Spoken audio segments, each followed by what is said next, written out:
আজ বাংলাদেশ সময় মধ্যরাতে লন্ডন থেকে দেশের উদ্দেশ্যে বিমানে চড়বেন বিএনপির ভারপ্রাপ্ত চেয়ারম্যান তারেক রহমান। সিলেটে যাত্রাবিরতি দিয়ে মধ্যাহ্নে পৌঁছাবেন ঢাকায়। সেখান থেকে অসুস্থ মা বেগম খালেদা জিয়াকে দেখতে সরাসরি যাবেন এভারকেয়ার হাসপাতালে। বিএনপি চেয়ারপারসনের গুলশান কার্যালয়ে দলের ভারপ্রাপ্ত চেয়ারম্যান তারেক রহমানের দেশের ফেরা নিয়ে প্রস্তুতির বিষয়ে গুলশান কার্যালয়ে ব্রিফিংয়ে এসব কথা জানান স্থায়ী কমিটির সদস্য সালাউদ্দিন আহমদ।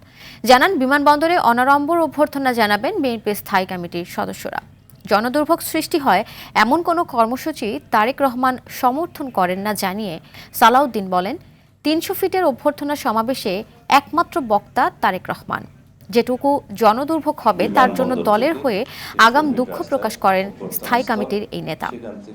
দেশনেত্রী বেগম খালেদা জিয়াকে দেখতে যাওয়া এভারকেয়ার হাসপাতাল থেকে তিনি সরাসরি বাসভবনে চলে আসবেন।